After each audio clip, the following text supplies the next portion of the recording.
Sandeep, let's start off by talking about what's happening within the entire IT space, given that that has seen some massive sectoral rotation as the leader. Do you believe that this traction is going to continue? Your view on HCL Tech's earnings? I have one. So post the TCS earnings report, we saw some shift coming into IT, and it had started earlier, ebbed, and then it started again.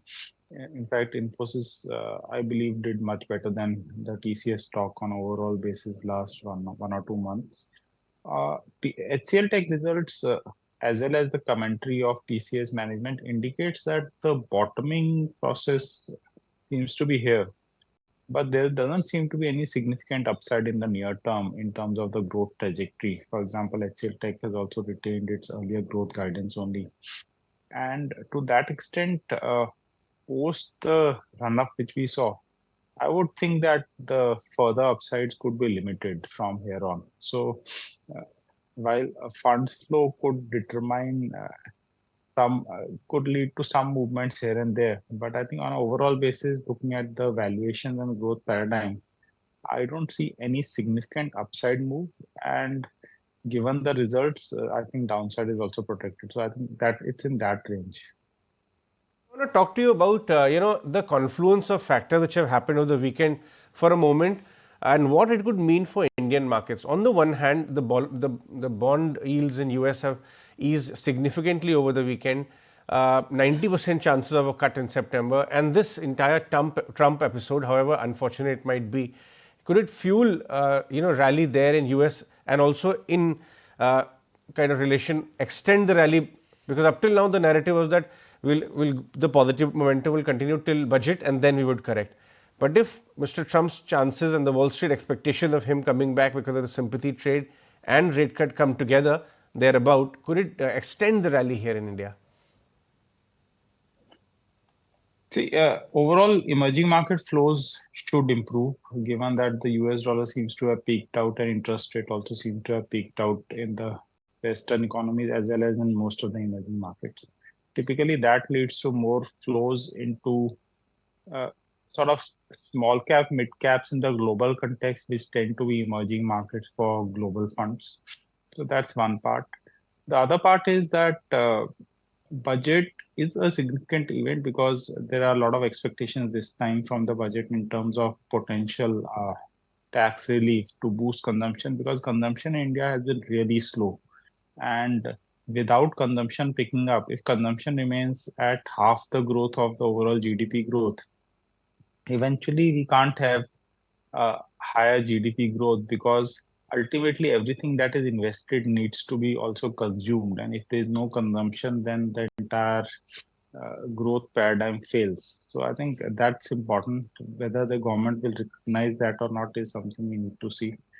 So unlike most other times where I have not thought that budget could be important last few years, this time it could be because it could be used as a platform to actually give a growth fillip. Okay, fair enough. That's the view coming in. But what about your outlook then within the entire auto space, going by the kind of commentary that we've got from Maruti, the Escorts management meet takeaways?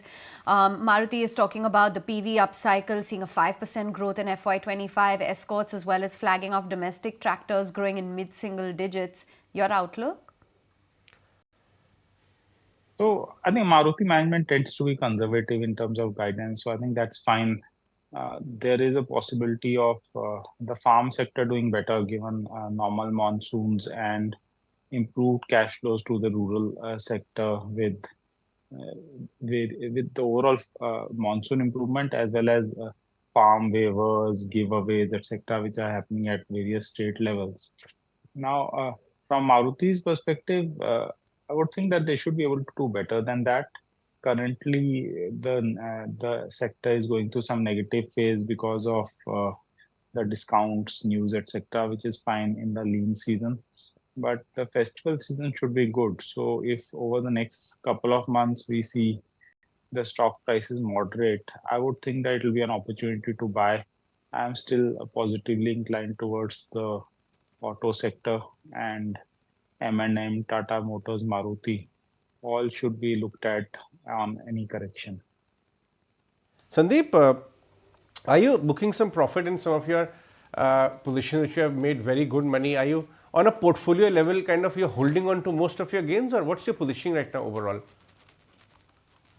So right now the strategy is not to deploy too much cash aggressively at this point of time. So whatever new cash is there, retain that and hold on to the older holdings, not uh, too much of selling because of the fact that the visibility of many of the companies still remains strong and valuation for stocks that we tend to hold are much lower than the market overall.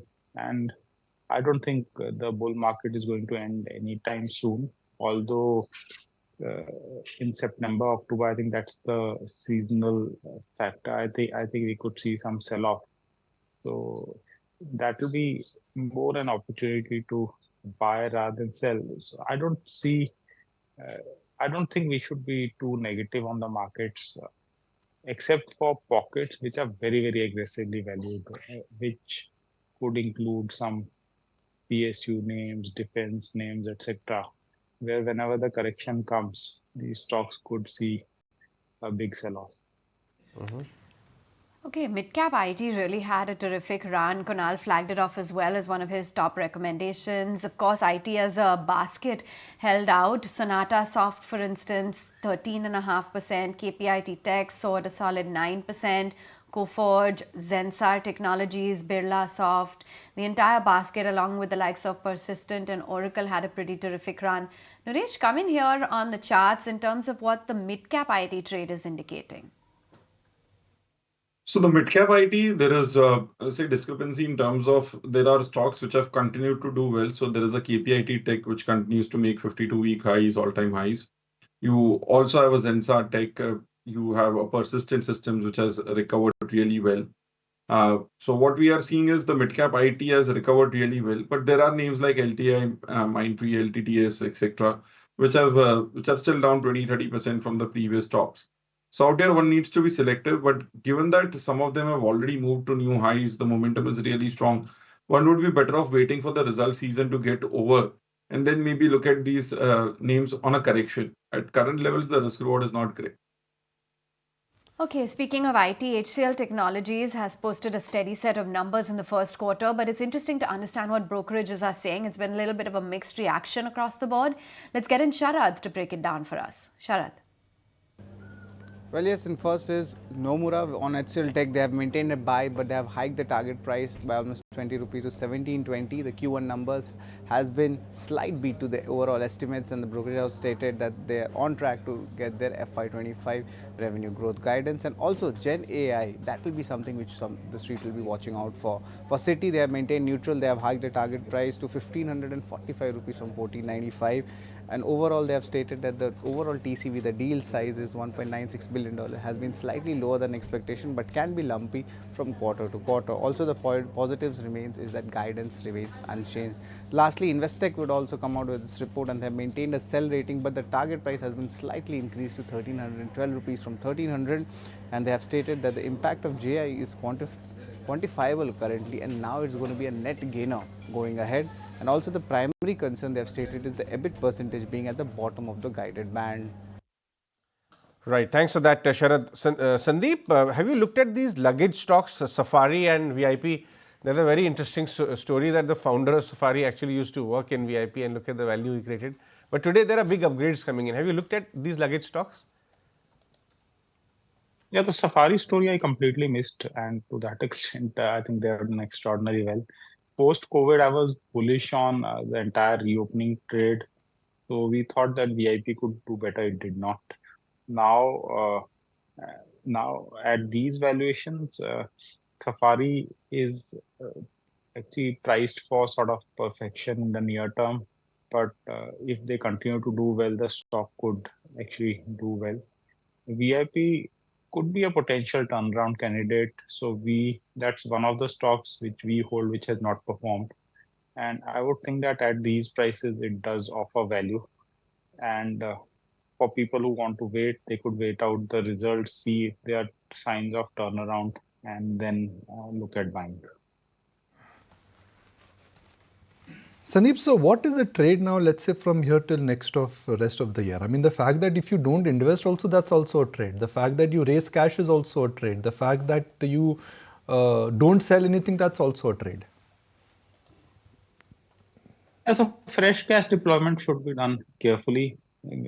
For people who have participated in the market, you have made so much money, so stocks have gone up so much. Many stocks have gone up 10, 20 times. So there's nothing like missing the bus or losing out in the markets.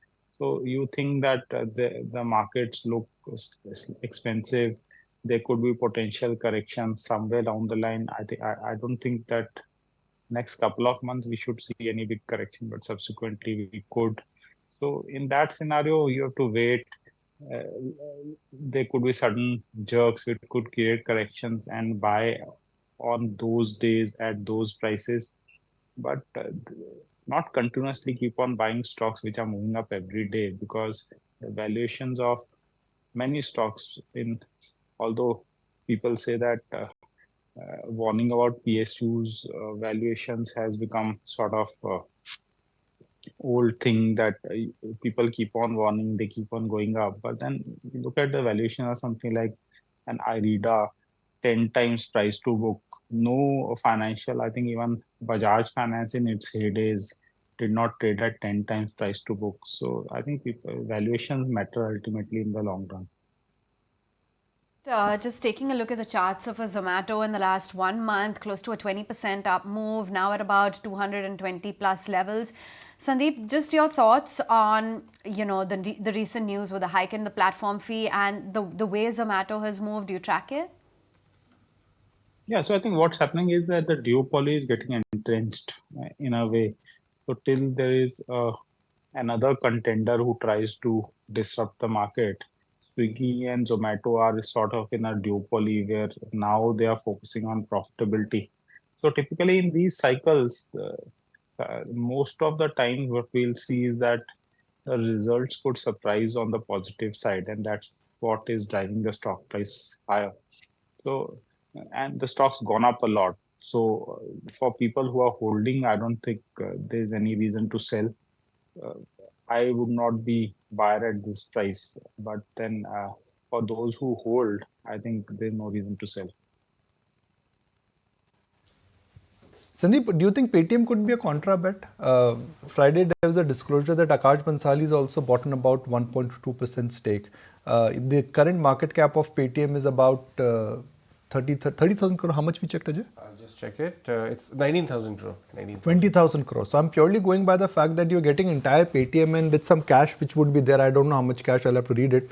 But you're getting 20,000 crore में entire Paytm including the cash. See, I found the Paytm business model to be unsustainable always. What they were doing was easily replicatable, and the entire profit growth over the last, I think 5, 6 quarters was coming through the loan origination which they were doing and commission they were earning. So I don't think that it's something which one would like to hold for the long term. Whether it could bounce from extremely oversold levels in a significant bull market, anything is possible, but I would not like to buy because I don't know what's going to happen. A very powerful report which has come from Morgan Stanley on cement. There's one from Nomura and Fortis. Very interesting reports. Let's look at cement. Kunal, Nuresh, is cement stock are they getting ready for the next roll? Yeah, I believe so, Kunj, because in fact many of the cement stocks, large cap names wise, UltraTech Cement has done exceptionally well. I think from that 9,000, 9,900 levels where the stock consolidated, it's moved up about the 10,000 mark, about the 11,000 mark also quite convincingly. I think now it's almost 3% or 3.5% away from the 12,000 levels also. So there's been a lot of consistency for UltraTech Cement in terms of price trends. The other names like JK Cement has made a very good comeback. I think the last 1.5 odd month, the stock has risen more than 25% odd from its almost its exact 200 moving average retracement levels. Shree Cement has managed to make a very strong comeback. The stock was almost down 15% below its long-term averages just about 2 or 3 expiries back, and now the stock is trading significantly above the long-term averages. So many of the stocks have made a comeback. ACC Ambuja, of course, they've done pretty well for themselves on our stable charts. And the other mid-cap names, you look at India Cement, we generally look at the larger cap names focus more. But India Cement has also come back towards a multi-year high, crossing that 260, 270 mark, which was a major multi-year hurdle. So yes, I think the rally and the momentum seems to be very strong, indicates that this trend is there to sustain. Right. Nuresh, cement? So cement, there are interesting formations across the board. So the mid cap, small cap side also looks interesting. So there is something like a JK Cement, which is on verge of a breakout over that 4,500, 4,600 mark. And the other name which I like is Dalmia Bharat, which has corrected 25% from the top and has now made a double bottom and reversing above the 1,900 mark. Gave a good breakout on Friday. So these two names look interesting. The mid cap, small cap cements also are shaping up well. And in the large cap, I would like ACC, which is where 2,750, 2,800 was the resistance for the last almost 2.5 years, and is on verge of a breakout, has tested it a couple of times. So I would go with ACC, JK and Dalmia. A quick break, 15 minutes for the pre-open session, half an hour for the first rates.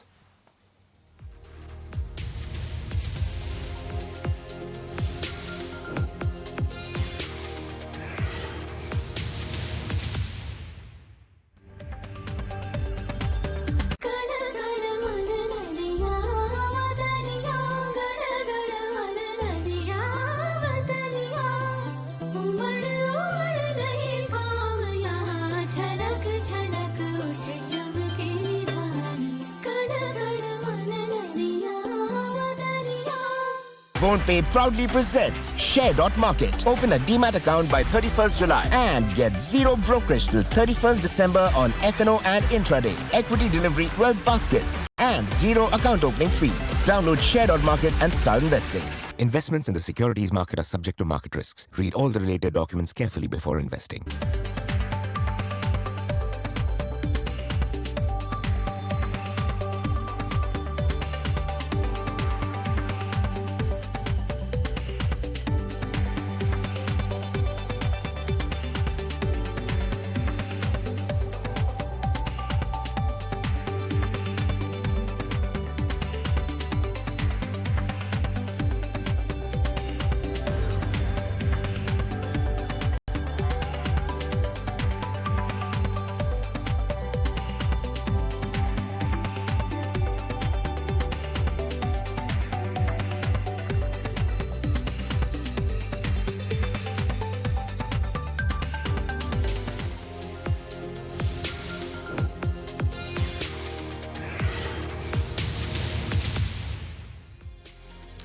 Well, auto stocks will be in focus, especially Maruti and Escorts. They've met a clutch of analysts from the institutional side. And Shrishti is here with what exactly is the takeaways, Shrishti? Well, yes. Firstly, let's talk about Maruti. After Nuvama's management meet, the company has come out with a note where they say that for FY25, they expect the passenger vehicle industry to continue its upcycle in the growth, and they are penciling in 5% growth for the whole industry in FY25. When it comes to new model addition, the Nuvama does highlight that Maruti is indeed on an expansion spree here. From 18 models currently, they are targeting to add 10 more, and that will be across different fuel technologies. 6 will be in EVs, with the first unveiling in Q4 of FY25 that we all are waiting out for. In addition to the ICE and the CNG models in the portfolio, the company is also looking out to expand in the EVs, flex fuel, biogas, and even hybrid editions is what we can see. And Nuvama is actually looking forward to a revenue and urging year-on-year growth expected to be at 14 to 15% over FY24 and 27. And Nuvama does maintain their buy rating on Maruti Suzuki with a target price of 16,000 rupees. But when it comes to Escorts, very interesting commentaries coming in over there, where the company does say that domestic tractors shall grow mid-single digit in FY25. That will indeed be on a low base that we have seen in FY24. But other than that, the greenfield plant is running behind the schedule by about 6 months due to the change in location, because a while back we did see some announcements related to the capex taking a backseat seat for Escorts for some time, but the company is 6 months behind their schedule. Other than that, the north and the central region would outpace the west and the southern regions. And apart from tractors, the company is also looking out for a positive growth in the construction and railway segment in FY25. And exports should also be in favorable for FY25. So those were the management commentary coming in from both of these companies. Back to you. Okay, Escorts and Maruti, very, very interesting in terms of the tone and the tonality. Sandeep, is there a budget trade you have in your mind? No, Nikunj, I stopped doing budget trades long time back. Okay, so you are not in a hurry to book your gains, or would you be in a hurry to book gains that, you know, this is one phase of the market where if you sit on 15% cash, it's not going to hurt you? Are we in that phase of the market? Yeah, 15% cash always makes sense, and especially at the start of the result season or before an event like the budget. So one should always have cash. So as a strategy, I would always like to hold some cash on the sideline. As I've always said that it's always easier to buy a good idea at a good price when it comes up if you have cash rather than when you are fully invested and you need to sell something out of your existing holdings to buy something else, which becomes tougher. So I would think that yes, it makes sense to hold some cash. Construct a scenario that whether it is 10%, 15%, 20%, that is a judgment call. But what is there on your radar that after a 10 to 15% fall, you will start monitoring it, after 15% fall, you will buy it, and 20% fall, you will go all in? I mean, give me some 2-3 names where 15 to 20% decline, if it happens in the near term or in next 1 month or 2 months, you would say that, look, I will go all in. So I think if we see a good correction in consumer names on the large cap side, where some sort of revival is expected, so something like maybe a Dabur or something like a Godrej Consumer, etc. On a decent correction, they could be buys, because I think we could be entering into a couple of years revival cycle, at least on the consumer side. Something on the infra capital goods side, something like L&T, if it corrects, it's underperformed also in the near term. If it corrects due to the market fall, it could be a good buying opportunities. On the broader markets, like Indian hotels has given up some gains in the expectations of a relatively muted first quarter. So if it further corrects, I think that could also present opportunities. Or something like Praj Industries, where I think after a phase of consolidation, they are again on a decent growth path. And if in the budget, there are some further initiatives taken on the CBG front and more focus on that front, then it could be a key beneficiary there. So I think these are some of the names which come to mind immediately. All right, stay with us. Meantime, with the budget just a few days away, all eyes are going to be on the Finance Minister, Nirmala Sitharaman, and whether her budget is going to deliver on stakeholder expectations. Targeting spending, infrastructure revamp, those are some of the things that will be on the anvil. And we have lined up expectations from some of the key industry and market voices. Let's hear it out from Sridhar Sivaram, Manish Sonthalia, as well as Surendra Goyal. I think everybody, including SEBI, Reserve Bank, and the Finance Ministry, is worried about the options and futures volumes. And I won't be surprised if something in that comes which can dampen the volumes and the sentiments in the market. See, I think they have 1 lakh crore extra from the Reserve Bank. I don't think they move from the fiscal deficit target of 5.1. I think they are also committed to 4.5 fiscal deficit for next year. So I'll be very surprised if they make any changes as far as fiscal deficit is concerned. We could see some bit of reduction in taxation for the middle class. There could be some schemes for subsidy or something of that sort. Realistic expectations on the real GDP growth translating into revenue growth, which will be reasonable. I think FRBM targets and some stiff targets to be set for FY26. For FY25, we are working with 5.8%. I hope this glide path to lower down sharply to around 5.1% in the next 1 year. Impetus on balance sheet expenditure of the government to accelerate infra spending. Middle class, if there was not to be too much of tinkering in direct taxes, that would alleviate a lot of pain, and some additional allowances on the personal income tax, the plus rationalization of GST on a few items. I think there are two, three ways to think about it. Firstly, from a government's ability to do things perspective, I think they're in a very comfortable position. So to that extent, if you look at the last 10 years, there has been a huge focus on infrastructure, on like anything to do with public capex. So that focus, I think, will continue. I think there is room to do a lot on, say rural land and consumption. So I think there is a lot of room to do on this year, for example, given where the government's finances are. So things look pretty comfortable from that side.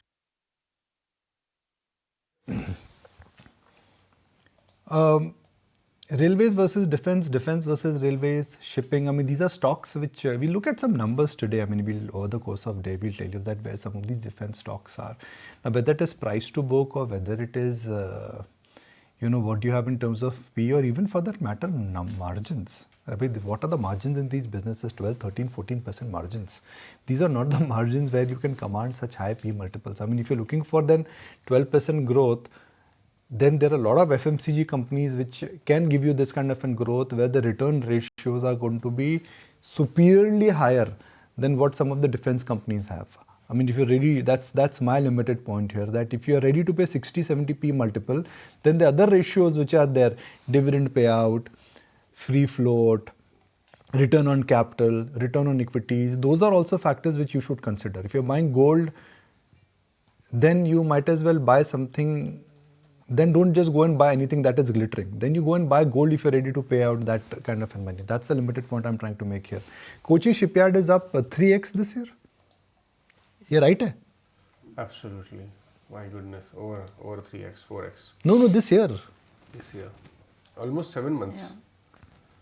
Yeah. You know? Yes. I've seen charts, but I've never seen these parabolic moves. Yeah, these are parabolic moves. And parabolic moves, they end badly. That's what history has taught us. Yeah, but the point is that at what point of time will they start to look overbought? Because the last 3 quarters back, Cotton Shipyard was I think at 600 rupees. Now the stock is at 2,800 rupees just in 3 quarters. So 600 to 800 looked overbought, 800 to 1200 looked overbought, but now at 2,800 also the stock looks overbought. So and with all due respect, Kunal, a classic case here is, let's say, Trent. Exactly. Here end, it looked like a parabolic move. It was supposed to crack as per technical parameters, correct, but what we've seen is a 50% surge. Exactly. So 99.9 was the RSI when we flagged off, when the stock was at 3,000 odd rupees, from 3,000 to 4,000, and now it's almost on the verge of 6,000. 6,000. That's okay. There you go. I mean, it is a 84% kind of a surge in this. By the way, where are DMart numbers? DMart numbers have come out, and for me that is a clear indication of which way value retail should move. And this year also DMart has done rather well. Sandip, if consumption comes back, I know the stock is expensive, but then typically if consumption comes back, then a retailer like DMart would benefit. So overall sentiment improvements impact the other companies, I would say, much more than DMart, because DMart is more a value seller, and to that extent, when sentiments are down, people tend to downtrade and look for value, and that benefits DMart. But nevertheless, I think their sales growth was pretty decent. Margin picture has been sort of iffish, like they have not been able to improve margins, and valuations, like you said, are still exact number I don't remember, I think, but it'll still be at 100p. Sandip, I wanted to talk to you about Escorts for a moment, because Escorts, after making a 4,300 kind of a move, on that news that one of the key plants, the new plant which Kubota wants to set up under Escorts, the greenfield plant, has got delayed by 6 to 7 months. How is the valuation looking, and the story that Kubota will make this as a the vehicle for exports to Brazil, US and many others, that entire narrative which Kubota actually painted, if it gets shared, do you think that stays intact? The stock could come down and one should get into it, or what are your thoughts on Escorts? So longer term, if I think that's their strategy, it will obviously be done. But domestically, they've been losing market share, and domestically they haven't been doing as well. So if domestically they haven't been doing as well, and their export plans get delayed, then obviously in the near term the valuation seem very stretched. So I would think that the stock could give a reasonable correction over the next few months at least. If you like this video, then like, share and subscribe to ET Now.